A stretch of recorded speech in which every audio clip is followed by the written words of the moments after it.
So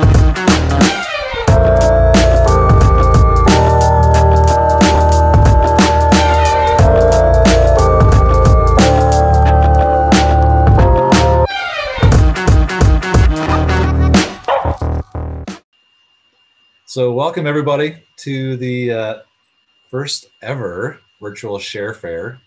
We've done this a couple of times. Started out as kind of a back of a napkin idea that Erin and I had back in, is that Madison? When was that? No, not Madison. That's when we first had our, that's when we had our first one, right? Was in Madison. And so extension is near and dear to us, and I know it is to me. So I'm Brian McCornack. I'm a professor and department head for entomology at Kansas State University. And I actually have a three-way split. So mostly my program is research. So about 70% of that is on field crops, integrated pest management, robots, all kinds of cool things, at least I think, I get inspired by. But then the other part of my appointment, 20% of it is extension in mobile technology and digital delivery.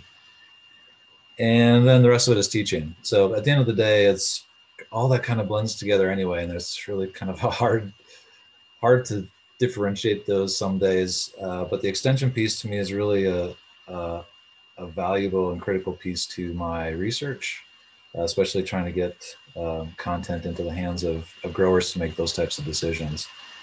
And digital delivery and mobile tech has really changed. Like, it just keeps changing and getting more accessible and better and sometimes cheaper, and at the same time quite overwhelming, at least I think. And I am not a self-proclaimed expert in the title that we have today, which is simple solutions for creating and marketing, quick to market videos using your mobile device.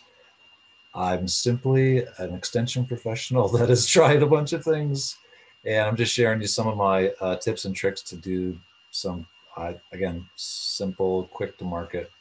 And what that means is, short videos, maybe 15, 20 seconds, how you make them interesting and engaging, especially if those point to much larger clips that might be 20 minutes or 30 minutes.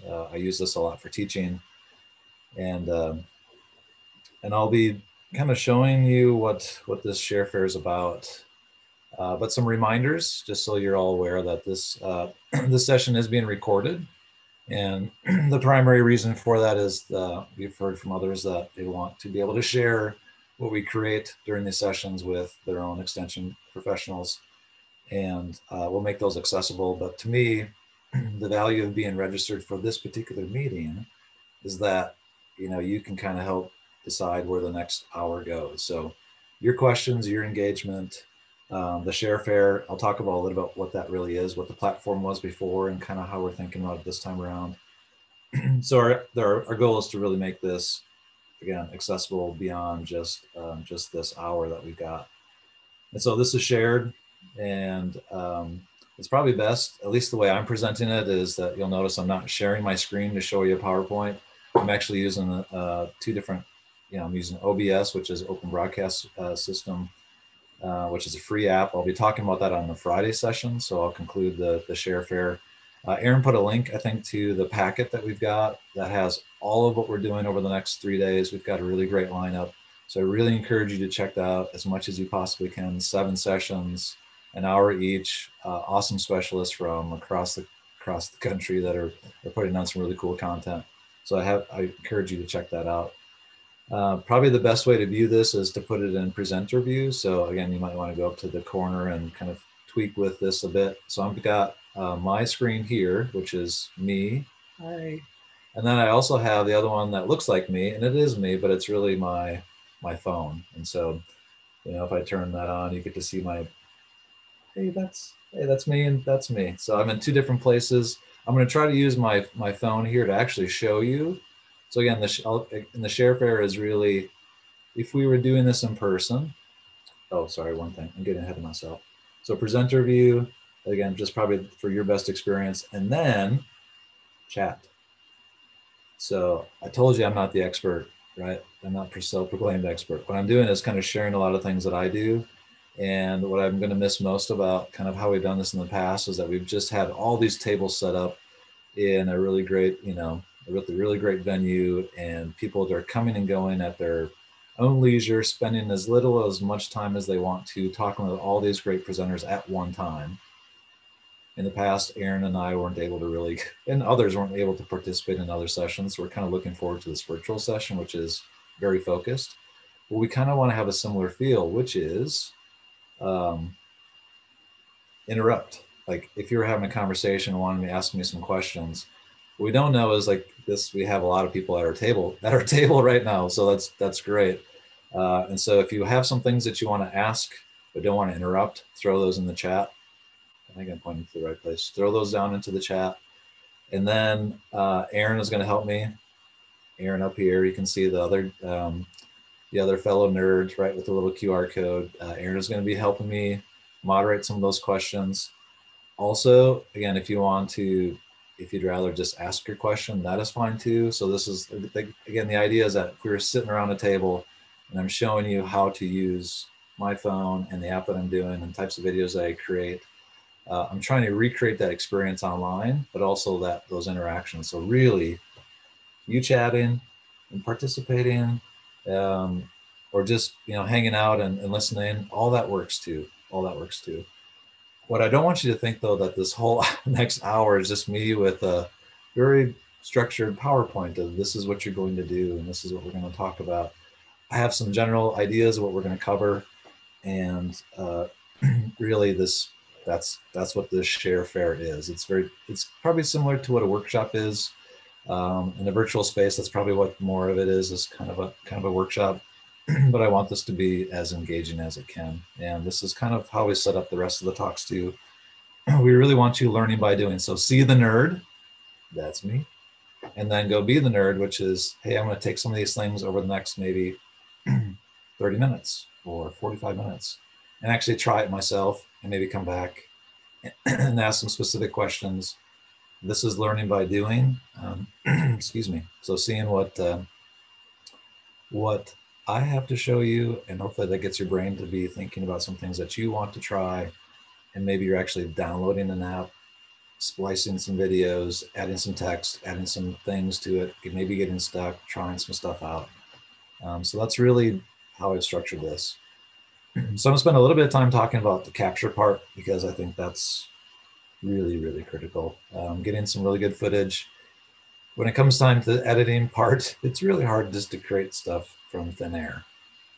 So in that moment, trying to get as much as you possibly can. And I'm going to see how this works. But I'm going to take my phone on a little tour, because I do have a contest for all of you if you're willing to. So we're going to do a little bit on capture. I'm going to spend a good chunk of time on the create part, and the rebel is really more about understanding that there's a why in some of this. And I realize this is going to show up backwards, but this is Marketing Rebellion, Mark Schaefer. We had our first ever virtual conference across 3 states because of the pandemic. So we had South Dakota, North Dakota, and Kansas State did our annual extension conference here a couple weeks ago, and it allowed us to bring in a really great speaker. But the take-home message was that, your brand isn't what you think it is; it's what your people make it. And you really, this is that time to kind of create yourself. You're representing your university. You do have to create a brand, and people want to know who you are. And so finding kind of really simple ways to get video out there is one way. Text is also another way. But today we're focusing primarily on like this quick to market video, because at the same time, as much as you want to start branding and getting people to know you, you can spend a lot of time. You can spend so much time putting video together. I'll show you a couple of examples that are not so quick, just to give you an idea of like what's kind of setting some realistic expectations, at least in my opinion. So that's again an interesting take on that. It's a really good read if you're kind of thinking about how to best, like what marketing is, and that's really changed. It's no longer an institution. People don't trust institutions, they trust other people. And so if you are yourself and you can put yourself out there and you're representing your institution, that is the brand that people will connect to. And again, these quick to markets, letting people get to know who you are, is really a great way to do that. And that's about all I'm going to spend on that piece. It's just, I want to spend a lot on the capture and create. So the video contest if you're up for it. You'll have 1 week between now and next Wednesday. And we're going to use Twitter to push a lot of this out as much as we can. So it's the one most likes, most retweets. So again, this is getting you to use your social networks, the most impressions. So the number of people that actually see it. And then, making sure that it's tagged with ESAShareFair, and NSOC 20 is optional, but this is the main one because we're trying to keep all of the cool created things that you do over the next week together. And that's one way we're going to do it. And yes, there's a prize. So if you're going to have a contest, you might as well have a prize. And so the prize is a t-shirt. So again, we'll decide that based on all those points put together. And if we have a tie, we'll use the committee of the nerds to have a tiebreaker. And that is almost it. Theme, capture your conference venue, right? So everybody is in their own place doing this online meeting. And that's what I miss most about where these meetings are, is you get to kind of explore the venue. But maybe we bring our venues to the people. Again, this is kind of going back to that rebel idea. Where's that rebellion coming from? Just letting people know who you are. Again, you don't have to show them everything, of course, but if you at least kind of make this interesting, and again, I'm going to take my phone and kind of show you some things that I would capture. I'm not going to necessarily be able to do that because it's not going to let me do a Zoom share and record at the same time. But again, showing you the power perspective, I'm going to try to use my phone to do that. And my kids are waking up, so you might have some other background information, background noise too. And like, we're just going to see how this works, okay? And the very thing is, I want you to have the tag at the end, which is, hello, my name is Brian, and this is how I ESA. So this is like, something that kind of connects these videos together to people know that, again, you don't have to say a lot of words. If you don't feel comfortable doing that, but at least you feel comfortable saying who you are, and this is how I ESA. This is, again, I think kind of a creative way, I hope, for you to kind of explore some of these tools, figure out like how you're going to do that in this next week. Try it. Could you always been wanting to try, but just haven't. I'm going to show you a couple of apps that I use that are paid. There are others that are free. Again, I could spend a whole week on all the different apps and showing you how to use them, but there's some very similar things between all the apps, and a lot of it's going to come back to what content you have to be able to put into them. So really, the video contest, this is my way of like giving you some incentive to go try it, but also from an extension piece, really, pushing our content out there and trying to find a creative way to do that. So there's an incentive. Erin will talk about the incentives for filling out the evaluation. So you saw that little QR code. I'm going to have her kind of sprinkle that in if I'm messing with my phone and trying to get some stuff. But remember, there's an evaluation piece to this to help us make this be a better program in the future. Again, there's also swag associated with that. Oh, and I forgot that this camera's on. Hey, over there. Make sure that nobody pokes around the corner. And anyway, so that's the video. That's the basic setup, and that's really, I think, all I have for that's all I have for my PowerPoint. So this is really going to be more about, let's just do, and I'm going to start with content creation, just to get things started. Any questions on that piece so far? So a lot of people ask me about some equipment. Again, this is all being shot from my iPhone, and I'd say the biggest thing that I use, I mean, there's a bunch of stuff that I use. I mean, it is like, this is a nice clean screen, and then all this other stuff I'm not going to show you, but you get an idea. Like, I've got a tripod for almost any occasion, but I tell you, the one that I use the most is this Manfrotto. I don't know if that's how you say it, but this one here, only because it really allows me to move this head in any direction and lock it. And then I've got a clip up here that really allows me to put this almost any position, any location. This gets pretty close to the ground too. The other thing is that once you put the phone on the tripod, then, sorry, you're gonna get motion sick there for a second. Then I can, like I said, move this almost anywhere I want, set it, and then go do my different shots. And so what I thought I'd do is just, again, I'm trying to show you parts of my venue. I'm not going to hit my record button, but again, just getting you to think about, if I'm gonna put a video like this together, one way I can start is just by, okay, I'm just sitting here, but that's not how I get into this space, right? So if I'm gonna move around, we're gonna see how this works. All right, sometimes you just gotta move around, change your angles, look at your perspective as a way to tell your story. So, hi, I could just stand here, walk into the door, try not to make eye contact with the camera. Or I come up here and stop, open, change perspective. Oh, gotta get rid of the shadow. Change perspective, walk in the door. I can also set up here, change it.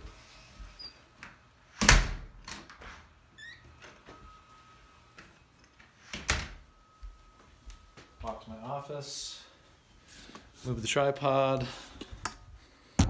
change the angle. Hi.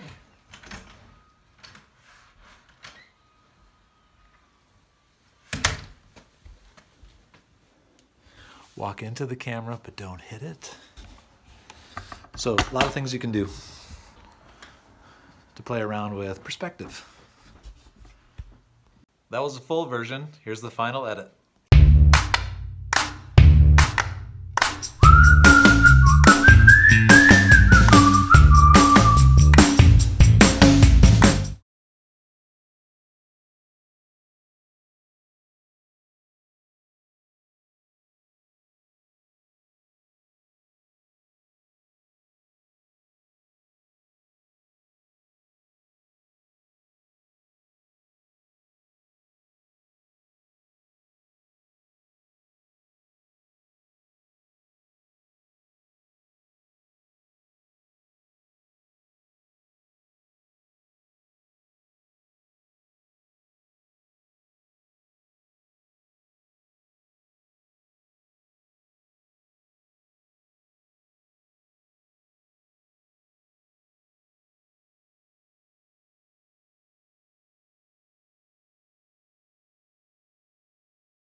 Now I know what you're thinking. There is no way I'll have time to do all that. And you're probably right.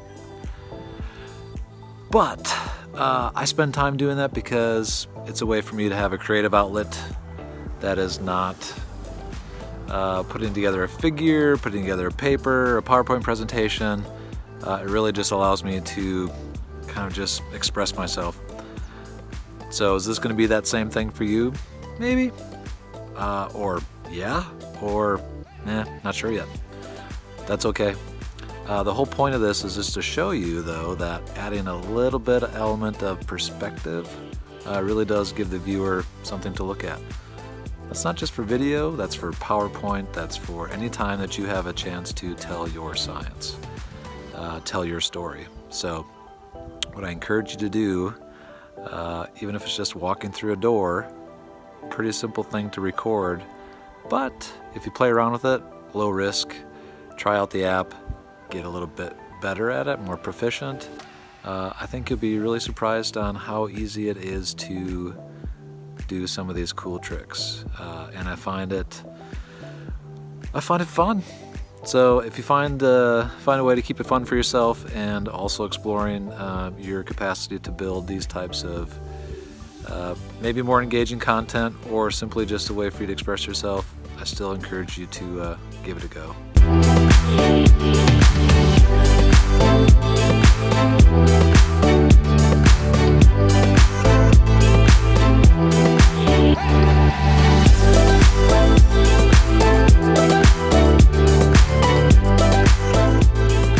To where I sit, I might set it, come in here, and I might have this screen, and I might say, hey, my name is Brian McCornack, and this is how I ESA.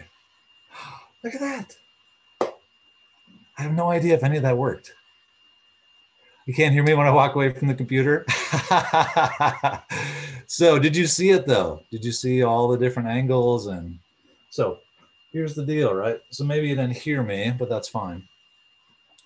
But to make this interesting, you have to take your camera again and think about putting it to different places, different positions, so that way you have some things to kind of tie together when you start to edit these things. And that's the part where you're going to wish you spent a little bit more time if there was something interesting that was happening. And you can do this with, if you find a cool bug on the ground, like, hey, I want to show that. You could just zoom in right away and show it, or you can show your response to finding that bug and start to stitch some things together and tell these micro stories. And again, this is really a practice. It almost becomes, you have to practice before it becomes a habit. And honestly, the pandemic did that for me when I taught insect pest diagnosis this fall. So I wanted to have a good chunk of this to be online and accessible and interesting, just because I didn't want them to be, here's a PowerPoint, here's me talking. And so I really had to think about, again, putting myself in their shoes to see this from an interesting perspective. And a lot of it is you just have to make it very, very dynamic, but it doesn't take much. So again, just entering into my house, I could just simply show me walking in the door. But if I show me walking in the door, from the front view, from the back, from the side, from the top angle, coming down, maybe getting the zoom of the door handle, all those things that I showed you, but you just couldn't hear me say that. You could see that if I had all that now to then put into, so let's, like, maybe took what, a minute, 2 minutes? That ends up being about 5 seconds, 10 seconds. And so that's the other thing too, is you end up getting so much data with when you do this well, but the end result is really not that much. So you try to take a lot, condense it down, but I tell you what, it's so much easier to throw away footage than it is to recreate it in times where you can't. So that's one of the biggest take homes from the create content part of this. Really, if there are any questions on that, there's really a lot of great YouTube videos out there. If you just do some searching on composition, it's just, and a lot of it's practice. And so as you start to put videos together, all those times where you say to yourself, I wish I had this angle, those are things that I'd start making notes on. So as you know that you're going to do some shoots, and some of this stuff just happens. Like you just, oh, I want to capture that. Capture it, put it together. I'll show you some editing apps here that I think work really well. But if you want to start telling some stories, then again, it's really great to come from multiple perspectives. Let's see. Now the sound is coming through a couple of seconds before your mouth moves. Why? Okay, sorry, I'm just reading the chat. So that might mean there's a little bit of delay on this part here. So again, that's something I'm still working on with OBS, and I might try this. Sorry, did I freeze completely? Okay. You're back. I'm back. Okay. So that's a good question. I'll hopefully that's not delayed as bad. Maybe it is. Is the delay okay? The sound? Yeah. Okay. All right. So that's the part about content. Any questions on that piece, or suggestions or resources that people have used that found to be interesting, exciting? You can also throw those into the chat if you start to stumble across some, to say, oh, that was really good. And I think I put some in my, if you look at the conference page for this particular talk, I think I put some links in there about some really simple things. So there's that part. What I wanted to talk through next was, grab my phone here. I'm gonna stop video on that because you don't need to see my messy keyboard. So there are ways to share your screen to do these types of recordings. So if you're not familiar, there is a share broadcast on your phone, at least for smartphone, or at least for iOS users. And now you should be seeing my screen. Yes. There's a lot of apps that you could use, and we can explore that a little bit here. But I'm just going to kind of show you what I use, and probably some of the features that are, I would venture to bet that most of them are going to be similar across whatever app you use. But the one that I kind of fell in love with over the summer was Video Leap. So it's this one here. And so this is, part of the video that I put together just to promote this particular workshop or this ShareFair. But it really is quite simple to use. I started using LumaFusion on my iPad Pro, and I used that for probably the first part of the summer. And then I didn't have my iPad with me wherever I went. So I'm sitting there, maybe wanting to pick up the kids. Sorry, somebody's not following me. Hey, cool. I thought I turned off notifications, but I guess I did. So part of that is, finding the time to do this can be a real challenge, especially when you look at the amount of effort that it takes to maybe put together, like well, in this case, maybe a 10-second video. For example, if you haven't seen my Ready Up soybean person jumping out of a tube, so I'm just going to play this quick, and I apologize. Sometimes the sound comes across really loud, but here's an example where I used this particular app to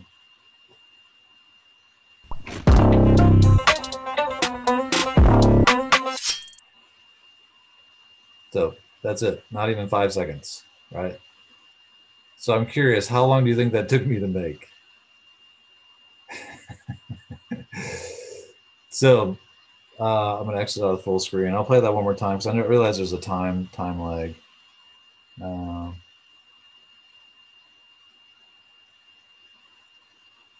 So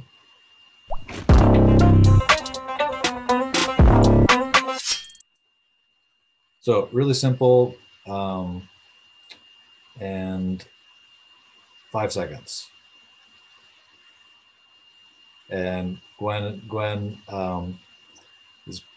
she's close.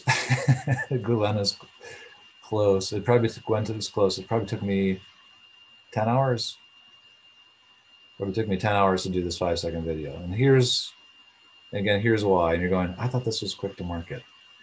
So when I say quick to market is, hey, something happened, I just want to get it out there and go. And these types of apps allow you to do that pretty readily, where you say, hey, I actually want to add a video, and I want to add this 15-second clip, add this in here, and now it changed all my settings for this app. But then I can go in and start to edit it, hit export, and then add it to Twitter. And for some things that are very quick, I can do that within maybe 10 minutes. Again, just because I've had enough time to practice. So early on, it's going to take you much less time, but as you get more proficient, but here's the deal: as you become more proficient, you become more creative. As you become more creative, it's going to take more time. So I'm not saying that this is creative. I'm just telling you that I like doing these things. I enjoy putting these videos together. So this is, to me, like relaxing. This is a time for me to kind of unplug all my other stuff and just sit here and create, because I feel like if I create at least something by the end of the day, I feel like it was a worthwhile day. And to me, 4 to 5 second video taking several hours to do, again, maybe that's not everybody's idea of a good time, but for me, it allowed me to kind of explore some of these features. So for example, to make this work, I had to tell the grower that I was jumping off the back end of my truck. So, and I've got this tripod sitting in the soybean field, and me jumping high enough so that I land on the ground. And then when I do that, you can see the background, you can see the leaves moving, you can see me falling from somewhere, right? Well, that tube is kind of covering where I'm starting, which is on the top of the tailgate. You see where I would be standing, and I'm jumping down, landing, and then I've got dust coming up. But what's happening here though is this is a mask. And so with that masking tool, it's giving me a way to see that line, that orange line that comes in at the very top. It starts to shrink where my start of that video is and where I end up. So I actually overlay this video on top of an existing video, which is me not even in the scene. It's just me in the field. Hey, it's on a tripod. It's very steady. Just getting all those soybeans to sit there.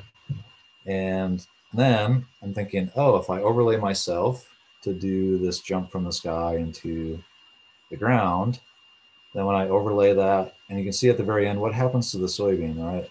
It stops moving. So those are little things that I pick up that maybe others won't pick up, but I know that that's because I used the still shot for that very last part to kind of clean all these pieces up. So this is one of those things where I didn't start here with a 5-second video that took me 10 hours. I start, you know, to me, it's all about starting small, growing tall, figuring out like how to get into this idea of editing.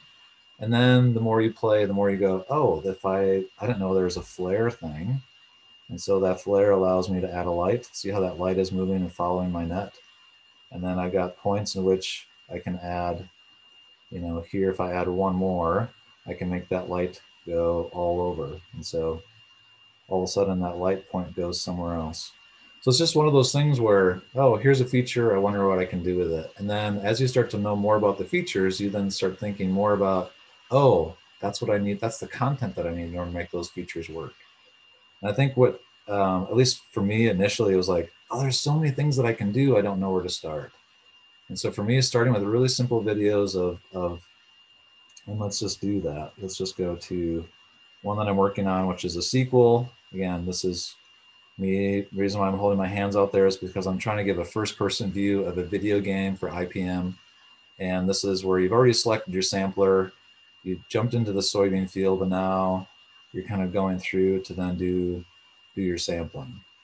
And so, right, so I'm kind of doing this very animated because I'm actually wanting to turn this into some type of animation. Again, that's how I'm thinking about these things. So as you're shooting, knowing more about the tools that you're going to use and what you're able to do in those, and then translate that into how do I make that happen within my app. That comes through just honestly trial and error and some practice and maybe some Google searches to say, how do I do this thing? But for me, a lot of it has been, you know, understanding that, hey, this sequence is maybe too long. Maybe what I want to do is, because it's not that interesting, is speed it up. And so that's what I did in this case, where now it's 7 seconds, but originally, if I jump that back down, it's, you know, closer to 20 seconds. So somebody having to look at a clip for a lot longer than they need to, all of a sudden creates a lot more disinterest in following the rest of your video. So this is where you kind of have to, you have to be yourself, find your expression point. But at the same time, you know, if you have an audience that you're catering to and they find those things interesting, you're going to kind of know more of that once you start getting data in, which is views, interactions, engagements, shares. Like, is this content resonating with anybody else besides me? Quite honestly, like this whole IPM sampler thing, I just did it for fun, but I was really surprised by the number of people that are like, oh, that's cool, or that's a really interesting way of looking at, you know, how we think sampling. Would you be more, you know, would you take more risks if it really was like a game format? Would you? And that was my original idea. And to me, it's like, oh, people are interested in that, so I'll just kind of keep going down this rabbit hole. And right now, this next kind of sequel video that has a lot of missing pieces to it, like this is just the raw footage, right? And I'm kind of giving you behind the scenes, but you know, this is me. After I get that done, then I'm thinking, oh, I'm going to sit there and again, I'm kind of this avatar that's kind of waiting to do the next step. And to me, it's pulling, you know, stuff out of my sweep net. So you don't see me pulling anything out of my sweep net, right? But in my mind, I know that when I created this content, I'm going to be inserting something here that might be, I'll just do something quick here. I'll just do that. So now, what did I magically pull out of my sweep net? Right, so if I'm sitting here and this is in my sweep net, what I want to do is, I want to move that over so that this sequence goes at the same time. So I need that to be hidden. And so if in my sweep net, it's going to be coming out of my sweep net. And so what I want to do is maybe add a couple of marks. So that way my start is here. And I don't usually do these things in real time, but this is the part of the Maker's Fair, the ShareFair idea, which is here's kind of what I do, here's how I use it, here's how I think about it. But as I reach into my net, I'm gonna stop there, add another point, and maybe move that. I'm gonna move here, add another point, and maybe move that. So now, see how that might be inside my net and then coming out. So now I'm using, right, the feature of just adding a tag and then moving that video across the screen. You might not need that for some of your quick to market videos. Like you just need it to be able to float. Like right here is where it pauses, right? Pauses, and I just want to have, in this case, I might hit this and I might go and duplicate it and I might drag this over, right, to wherever it's stopping in space and time.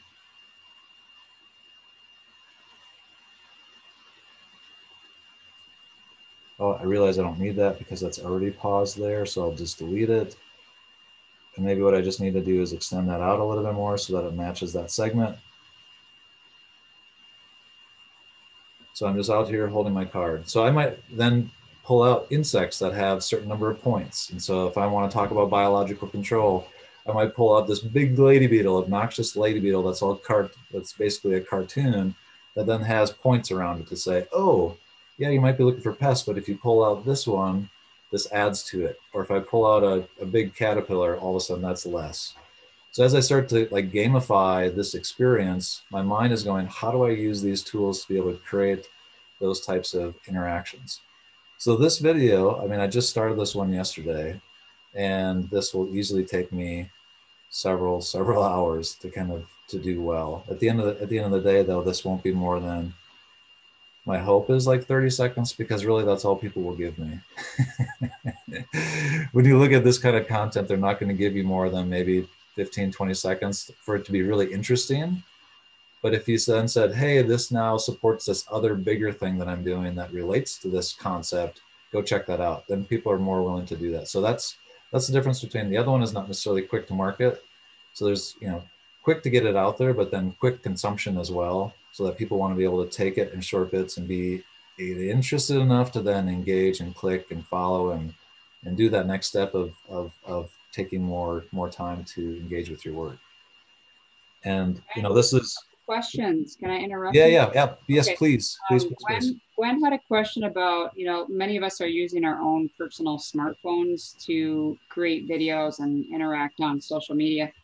Yep. How do you reconcile the need to be connected with potential loss of privacy and subsidizing these applications? That's a great question. So yeah, that's I mean, the way, and this is, I realize it's going to depend on what your budget is, right? But this is how I do that. So one's personal and one is work. And to me, it's one of those where this is a tool that I use for my work. Anything on here is fair game. So just the apps that I use are work accounts. All that is public. So I really try to physically separate the two. I realize from a budgetary standpoint, that's not feasible either, and that might not be a really great answer, but it is something you do need to keep in mind.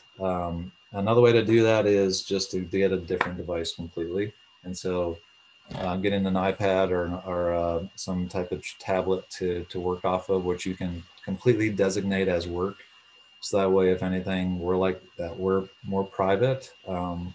Really do keep them separated. So I think the way to do that is through the tech is to have completely separate devices. In my opinion, that's what I've tried to do, is keep those separate. So I'm not sure if that answers your question or not. You can feel free to unmute, Gwen, if you wanted to expand on that.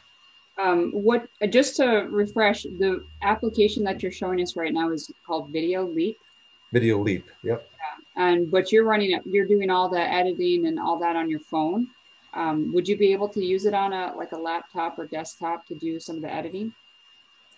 With the video leap, I'm not exactly sure. Okay. Um, yeah, I'm not exactly sure. Yeah, if that particular app is, but for laptop, if you're not, again, I try to keep most of this conversation to mobile because to me it was, I'm in the field, I saw something and I want to get it out there.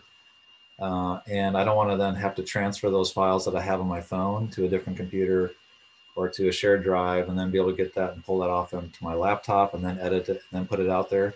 I think for me, the hurdle is if I have, just saying that already bored me. There's so many steps between what I capture and what I get it out there. I'm trying to use apps that don't prevent me from just even getting started. And so that's why I suggest having at least a really simple editor, even if it's free. There's a lot of great free ones out there, and I found a couple of lists with just a Google search of the top Android or iOS or your favorite device platform here for that whatever year. You're going to find a pretty good starting point for apps. It's really going to come down to what's your style. Sorry, what's your style? I swear I had that straight up. What's your style? And I can't answer that for you. I can't answer that for you. So you're gonna have to see like, oh, this app has the cool things that I want, and this becomes you. That becomes your personality, and that is, I think, the part where this marketing rebellion idea of people getting to know more of you and being okay with like your expression of that video and that music and whatever.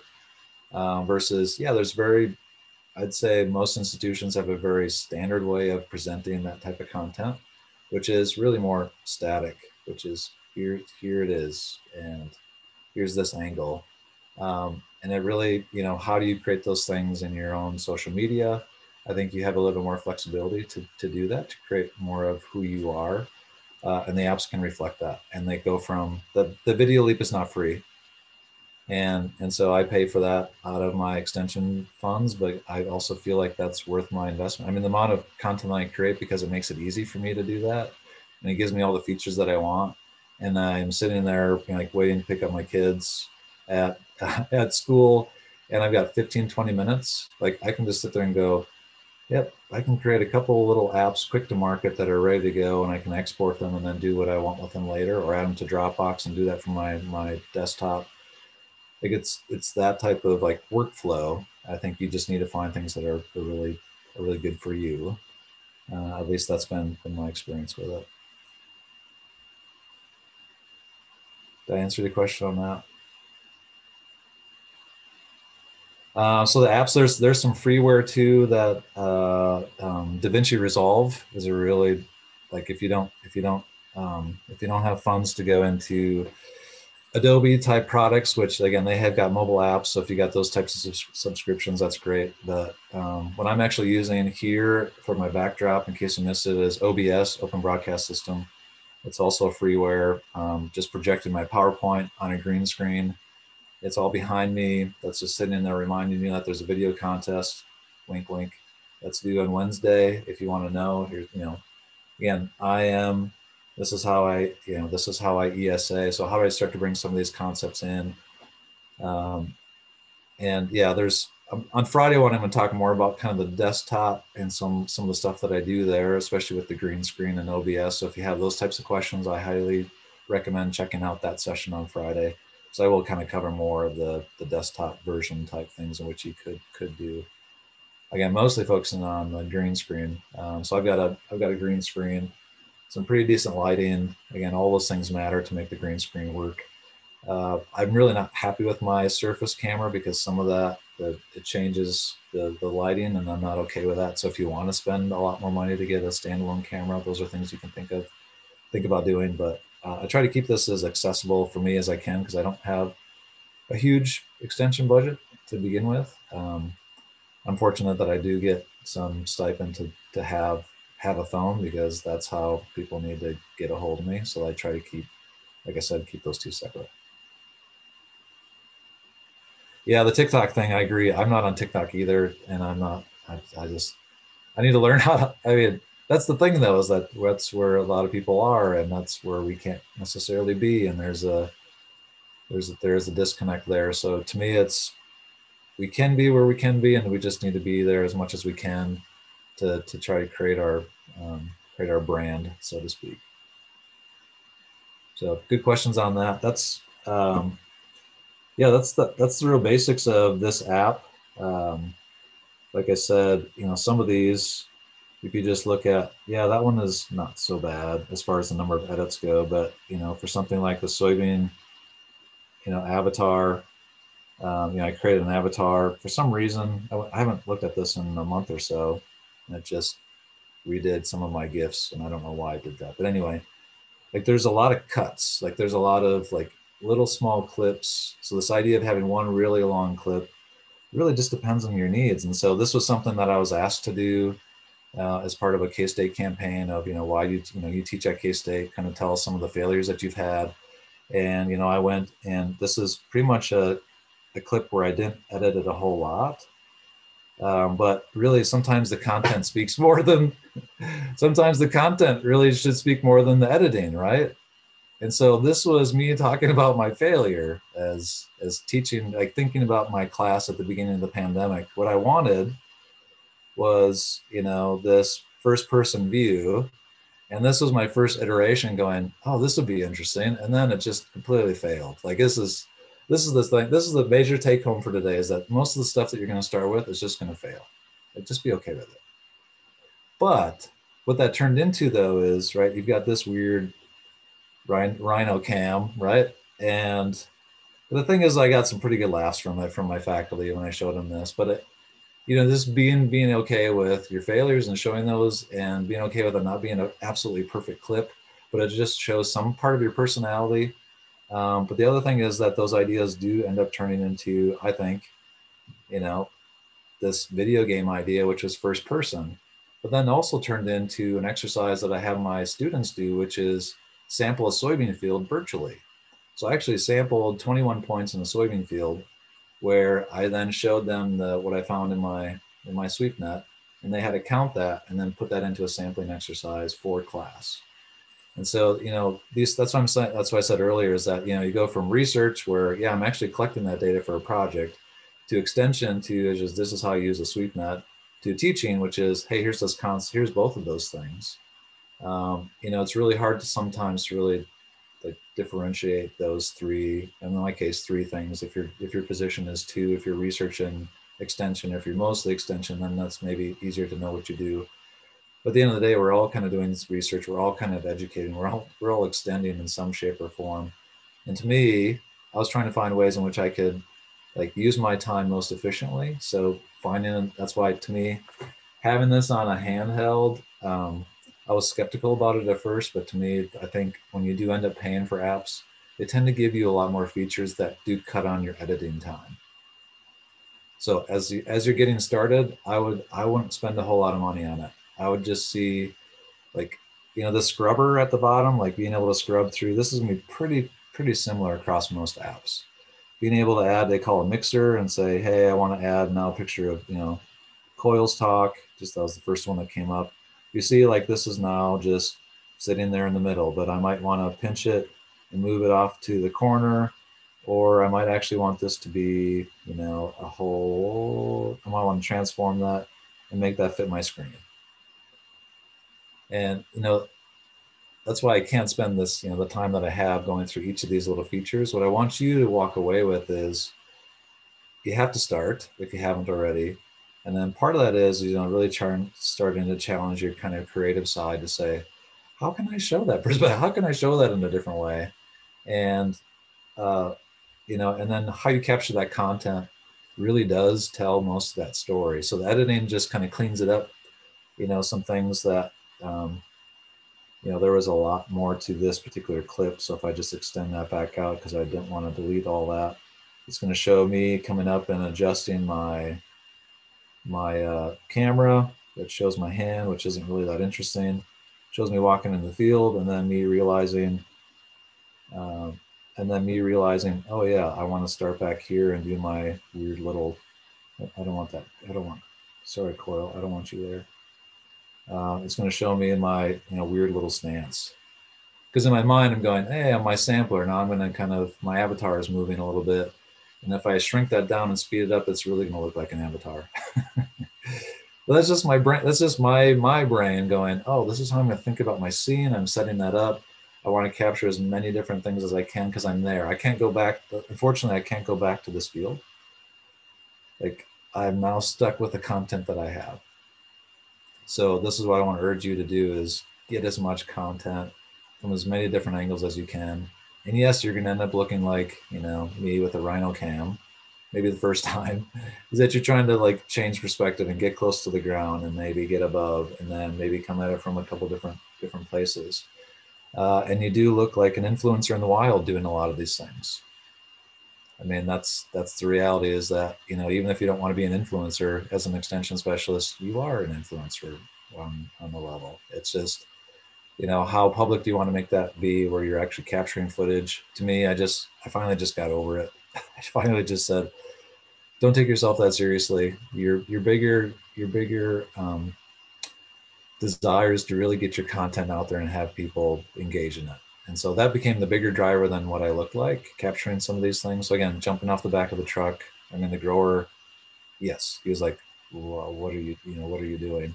And even though I did warn him, but here's the thing though, and I didn't think about this, is that I talked to him here like last week. It had been about a month since I talked to him last week, and asked him how harvest went because we had a plot here, and he's going to give me yield data and all that stuff. And he goes, how's that IPM video game series coming along? And I went, I just didn't think he was, he was thinking, he goes like, what's the next thing you're going to do? I mean, it's stuff like that that makes me, I mean, you just kind of go, that's the thing that you're thinking about. But it is, I mean, it's that, because that's the engagement piece. That's the connection. That's the, hey, thank you, Lauren. That's the piece that, really does kind of get you to be more personable with people. They feel like they know you a little bit better. And it doesn't need to be like an hour of you confessing everything that you know. It's these little snippets of, oh, that's your creative side. Okay, cool. And then I have to be okay with not everybody liking that. Brian, we had another question from yes. Isabelle. She said you showed us support to actually handle your phone. Yep. Can you give some advice on maybe different types of supports that you use, especially like for your video game? Yeah, so all that stuff that I shot with the video game was this, it's going to come off backwards, but I thought I had that in my Manfrotto, and it's, I'll see if I can find it here online too. And then there's the same company sells a clip, and the nice thing is that really this disconnects really quick. And so instead of trying to struggle to get your phone off the clip, this comes off. And this is super light too. And the other thing is that, this condenses down to, I find, you can even, because I teach remotely, or I teach in person, but a lot of these too, you can, I'd say the lighter, the more compact, especially for phones, the better.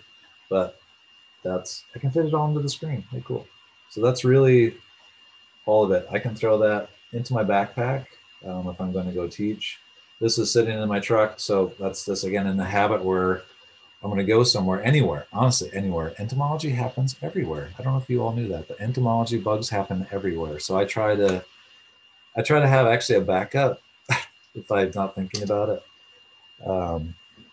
Have I used a gimbal to hold your phone that tracks you as you move? Yes, I do have a gimbal here. So most of these things are costing money, but I'd say the best investment you can make is a tripod, small tripod that is kind of versatile like that with a phone clip, phone holder. Like those two things plus your device, making sure that it actually fits your device. That's a big thing. Make sure that your device actually fits in that holder is great. But I think what the question was, do I use one of these? And when I remember, right, when I remember, I do. Because otherwise it's very Blair Witch. you know. But actually, if you start, here's the other thing too. If you start watching more, like more closely, like how did they cut away? What angles are they using? Like you really start dissecting like videos that you like is probably one of the best places to start, in my opinion. Like if you find like, oh, that was really interesting, then watch it from a different lens, not the content, but actually the process by which they put together. How did they tell the story? Which cutaways did they use? And what you're going to see is that even some of the some of the more popular shows like oh, I just started watching Schitt's Creek here probably about a month ago, and like the first episode or two, I'm like, oh my gosh, that camera is moving all over the place. Like now, if you go back and watch it, you'll start to see that it's not still camera. It's not a still camera. There's some type of little movement to it constantly, and you start looking at some of the major cinema. It's early. I'm sorry, cinema. Like there's this, like even that holding. So even to be so conscious about, I gotta have it just perfect. I've actually spent less time like worrying about the gimbal. To me, the gimbal is like to get those kind of cool shots that are more smooth, that feel more like a drone that I don't have the budget for, but maybe $100 if I'm going to use that a lot. I don't use that nearly as much as I'd like. And really what I use almost constantly is my tripod and my clip, simply because I can't hold this out and then get a good picture of me walking up the stairs.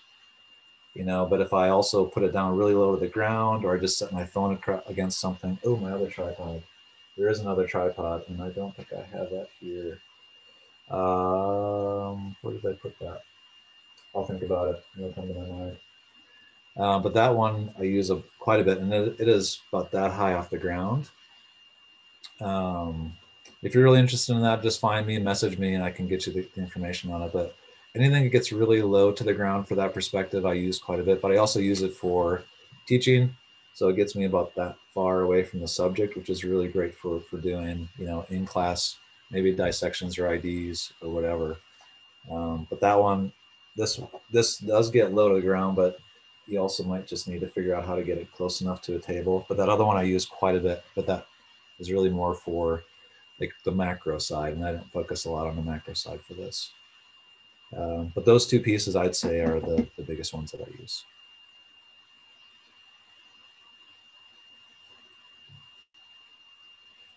Any other questions or things that I missed? Those that have done this way more than me. Again, I'm just kind of getting started on a lot of this, but the pandemic has forced that. The stuff that I've been kind of playing with for maybe like 11 years. Not kidding. I went back to my first YouTube video that I posted was putting up a heart stack trap, so monitoring corn earworm. Like that took me out. I mean, like took way more time because the tech was not friendly. I mean, I had to use a camcorder and then get that exported, and then the editing software was really, I mean, super clumsy. And I feel like on average for class, I'm producing maybe 3 or 4 videos a week, and some of those are just straightforward, like me sitting there talking, and maybe putting me in the bottom right hand corner. So like if I'm sitting down here, and then my content is up here. Everybody can see that, okay? Yeah.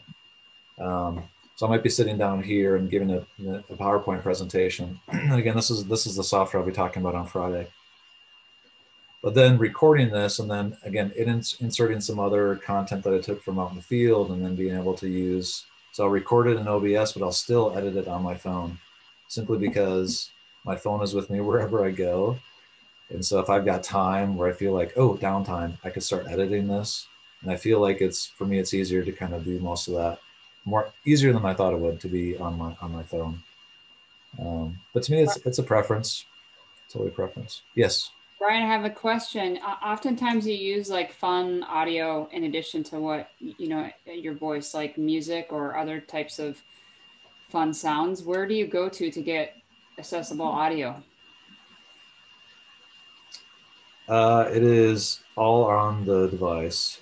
Oh, okay. So, so that's what you're also paying for in those subscriptions. Okay. I use Storyblock for a lot of things too. I use that off of my LumaFusion. Storyblock gives you access to a lot of those things. The story, yeah, I mean, try to support open stuff as much as I possibly can. Honestly, for me, it was also about ease of use. So I'm trying to balance those two, and I don't say I do that, well, but but I also use sources that I can. And so this is one where, if I wanted to add some music, I add audio, I find music, and, you know, I just start finding stuff that I want and then add it. And then what I'll do is kind of scrub that to make sure that, oh, this is a point where I'm going to start talking. So maybe I'll split it, and then this audio I'll do down to 4. So that way when I'm playing this, oops, sorry, just to get an idea what that looks like.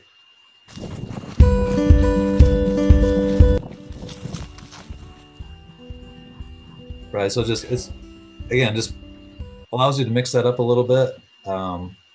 You got to kind of play with that. Is this too loud? And then have somebody else listen to it because you've been listening to for too long. My wife, bless her heart, she hears to hear a lot of these things. Be like, is that funny? Is that just me? Is that like even remotely interesting? But the audio, like and you can do voiceover too. So if you're like, oh, I messed up and I want to do some, I can do a voiceover. So it's a matter of, hey, it gives me a little bit. Check, test, 1, 2, 3. Stop there, and now I've got voiceover. So again, really, if you're feeling like, oh, now I have to do all that voice out in the field, for some things you might, but you're like, I don't really know what I want to say, but I'm going to do an intro. And so I have an intro where, for example, I do a weekly rundown for my students. And so, this is one where I kind of have an intro, outro that's already wanted to give ready to everybody go. a quick rundown of the consultant sessions tomorrow. If you're an Office fan, this might be funny to you. When did you need that rundown by? Right, so you just kind of create these little videos that you reuse to kind of create some themes. To the rundown, I'll be exhausted. And so there's also a lot of software out there or platforms that will create these intros and outros for you. So I have an intro for my entomology class that I spent $8 on, and to me looks pretty professional. I don't know if I have that accessible here. No, not that one. Not that one. This one. So here's an intro that I purchased. It's a 5-second or 10-second clip. It's not playing very well on this platform, but it kind of goes through and has this digital eye, and you can customize it. And again, all I did is I paid one time $8 to have this intro video now that I use for all of my teaching stuff. So some of these things you try to hack the best you can, and other times you just explore the content. So that is all I wanted to show on that screen because I'm at my time.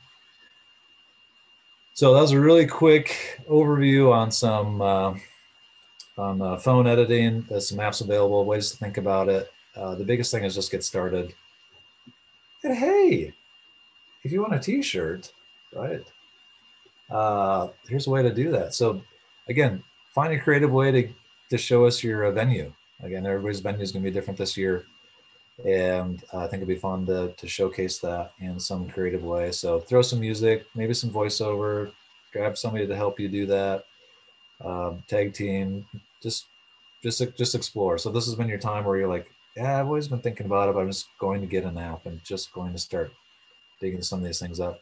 I will be around. So if you have questions, again, email me, get a hold of me. This will be available later. If you're like, gosh, that went by really fast. When we make this accessible online. So again, if you're wanting that link, then just reach out to Erin or myself, and we can share those later. But that is all I have, given the time we're at. So again, check out the schedule. We've got another one this afternoon. What time is that, Erin? At 2 o'clock? It'd be 2 Eastern, yes. 2 Eastern? No, 2 Central. Let me check. Yeah. Hold on. Freaking out.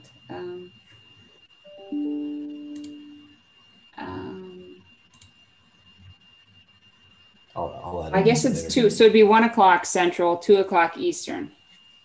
Yeah, don't freak me out here, Erin.